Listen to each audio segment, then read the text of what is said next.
Hello friends, welcome to शिक्षा संकल्प। आज इस वीडियो में हम बात करेंगे 50 most important questions of ancient history, यानी प्राचीन भारत से रिलेटेड 50 मोस्ट क्वेश्चन या 50 महत्वपूर्ण क्वेश्चंस की बात करेंगे, जिसमें हम टॉपिक वाइज हर टॉपिक से 10 क्वेश्चन लेंगे। उसमें जो भी क्वेश्चन अब तक के एग्ज़ाम में आए हुए हैं या रिपीट होते हैं बार बार, जो क्वेश्चन हर एग्ज़ाम में या वनडे एग्ज़ाम में रिपीट होते हैं, उनको हम देखेंगे और बड़े आराम से उनको याद भी करेंगे और थोड़ा बहुत एक्सप्लेनेशन होगा वो भी साथ में करेंगे। यदि आप चैनल पर नए हैं तो चैनल को सब्सक्राइब कर लें और वीडियो को लाइक कर दें। चलिए आज की वीडियो शुरू करते हैं। तो पहला टॉपिक है हमारा सिंधु घाटी। सिंधु घाटी में पहला क्वेश्चन है, हड़प्पा किस नदी के तट पर स्थित है। जैसा कि आप सभी लोगों ने पढ़ा होगा कि हड़प्पा रावी नदी के तट पर स्थित है। नंबर 2 क्वेश्चन है हमारा, सिंधु सभ्यता के लोग किसकी पूजा करते थे। तो यहाँ पर दो चीज़ें मिलती हैं हमें, मातृदेवी व पशुपति। मातृदेवी और पशुपति की पूजा करते थे। ये क्वेश्चन काफ़ी बार रिपीट हुआ है, इसको आप इम्पोर्टेंट समझ सकते हैं। नेक्स्ट क्वेश्चन है हमारा, सिंधु सभ्यता के निवासी किस धातु से अपरिचित थे। तो किससे अपरिचित थे, लोहे से। क्वेश्चन नंबर 4 है हमारा, सिंधु सभ्यता की लिपि किस प्रकार की थी।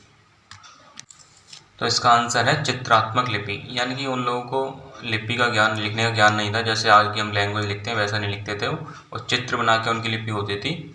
मतलब जो है चित्र बनाकर, वो साइन बनाकर बात करने की कोशिश करते थे। नेक्स्ट क्वेश्चन है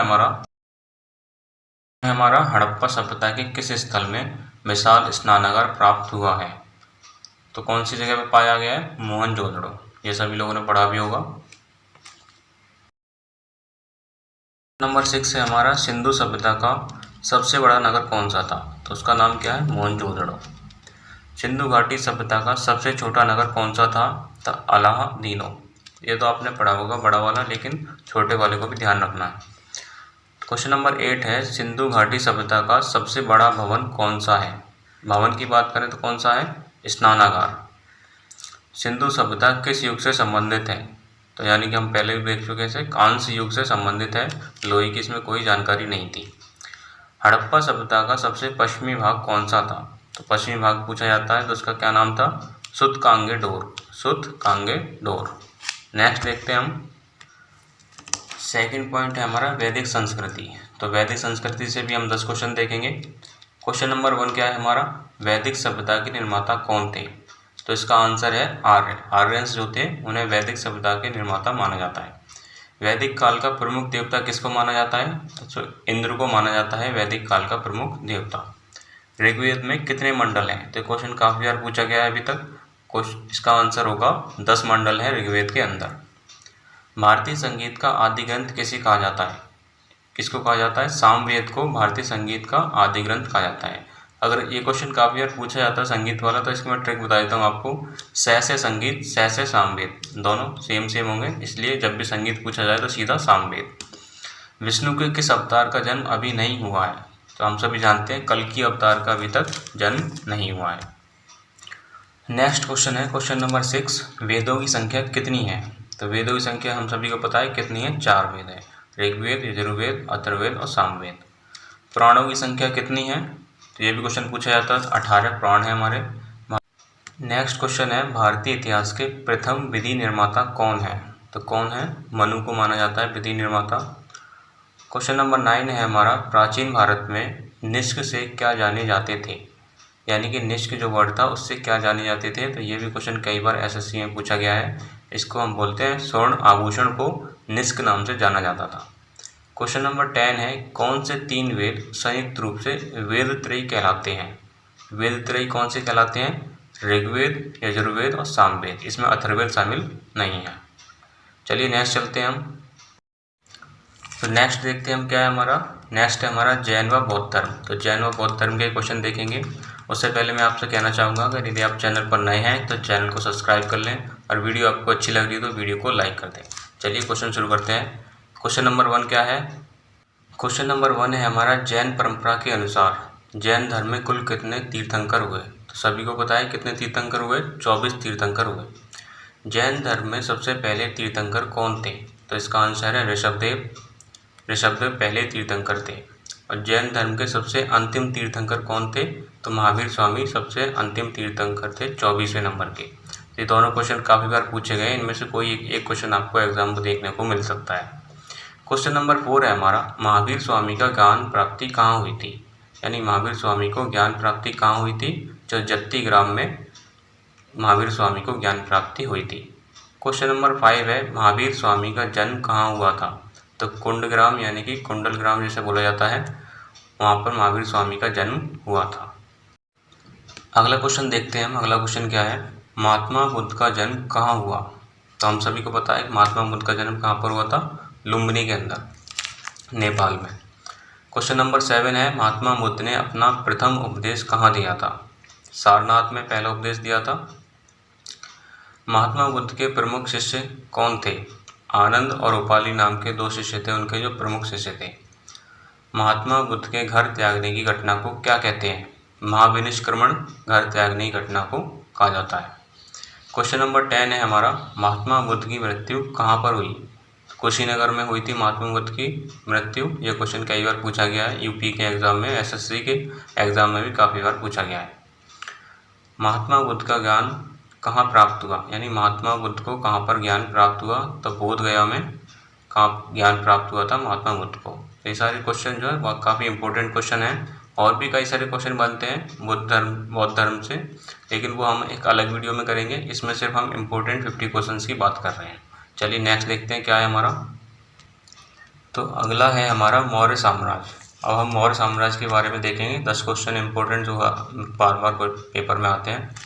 पहला क्वेश्चन है हमारा, मौर्य साम्राज्य की स्थापना किसने की थी? तो हम सभी को पता है कि मौर्य साम्राज्य की स्थापना किसने की थी? चंद्रगुप्त मौर्य ने इसकी स्थापना की थी।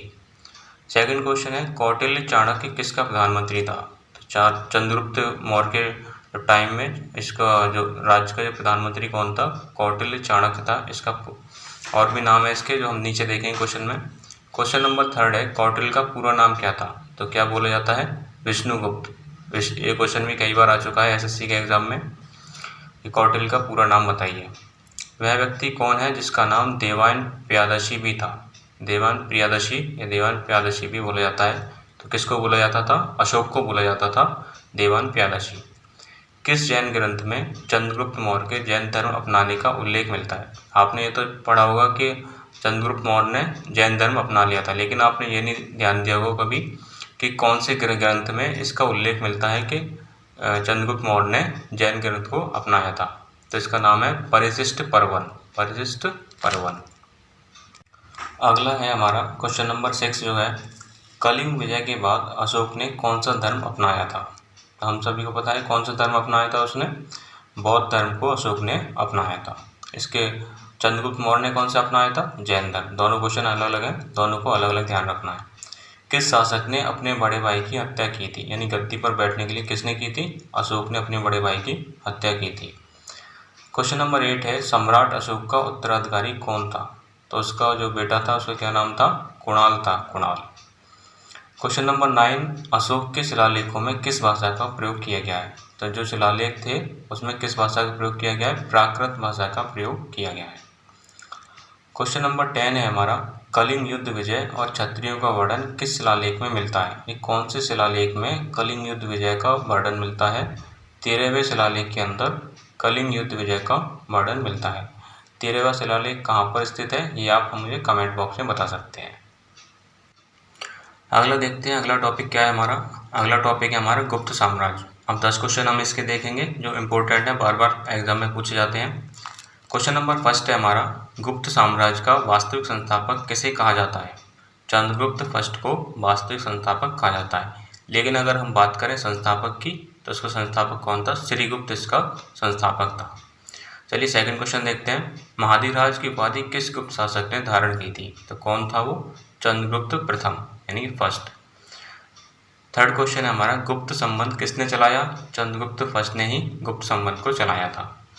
क्वेश्चन नंबर 4 है हमारा, चंद्रगुप्त के उत्तराधिकारी के रूप में कौन था? तो समुद्रगुप्त इसका बेटा था, वो उसका उत्तराधिकारी बना। हरिशेन किसके दरबारी कवि थे? क्वेश्चन नंबर 5 है हमारा, हरिशेन किसके दरबारी कवि थे? तो समुद्रगुप्त के कवि कौन थे? हरिशेन थे। अगला देखते हैं हम, अगला क्वेश्चन नंबर 6 क्या है हमारा। क्वेश्चन नंबर 6 है हमारा, भारत का नेपोलियन किसे कहा जाता है? तो जैसा कि हम लोगों ने पढ़ रखा है कि समुद्रगुप्त को भारत का नेपोलियन कहा जाता है। क्वेश्चन नंबर 7 है, नालंदा विश्वविद्यालय की स्थापना किसने की थी? तो कुमारगुप्त ने इसकी स्थापना की थी, नालंदा विश्वविद्यालय। ये वाला क्वेश्चन काफ़ी बार एग्जाम में पूछा गया है, विश्वविद्यालय वाला।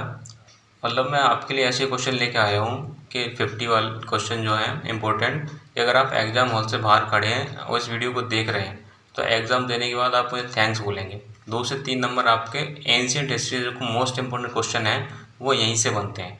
तो मतलब आप इसको देख के जाते हैं तो आपके 2 से 3 नंबर पक्के हो जाएंगे। ऐसी बात पे आप इस वीडियो को लाइक भी कर सकते हैं और अपने दोस्तों को शेयर भी कर सकते हैं। चलिए नेक्स्ट क्वेश्चन पढ़ते हैं हम। क्वेश्चन नंबर 8 है हमारा, प्रयाग प्रशस्ति के लेखक कौन थे? तो कौन थे? हरिसेन। हरिसेन किसके दरबारी कवि थे? समुद्रगुप्त के। मंदिर निर्माण कला का जन्म कब और किस युग में हुआ? तो गुप्त काल में मंदिर निर्माण कला का जो जन्म हुआ। और क्वेश्चन नंबर 10 है हमारा, गुप्त काल की राज दरबारी भाषा कौन थी? यानी कि गुप्त काल में कौन सी भाषा थी? तो कौन सी थी? संस्कृत भाषा जो है गुप्त काल में राज दरबारी भाषा थी। इसको ध्यान रखना है हमें, ये अच्छा क्वेश्चन है, संस्कृत क्वेश्चन जो भाषा वाला है राज दरबारी वाला। तो बस यही थी आज की वीडियो जिसमें हमने देखा 50 महत्वपूर्ण क्वेश्चन एंशिएंट इंडिया के। और आगे वाली वीडियो में हम मिडिवल इंडिया देखेंगे जिसमें हम मुगल शासन और दिल्ली सल्तनत के क्वेश्चन देखेंगे जो बार बार पूछे जाते हैं एग्जाम में। अगर आप वीडियो अच्छी लगी हो आपको तो वीडियो लाइक कर सकते हैं और चैनल आपने अभी तक सब्सक्राइब नहीं किया है तो चैनल को सब्सक्राइब कर लें। ऐसी अच्छी वीडियो आपको मिलती रहेंगी। तब तक के लिए धन्यवाद। Thank you for watching. धन्यवाद।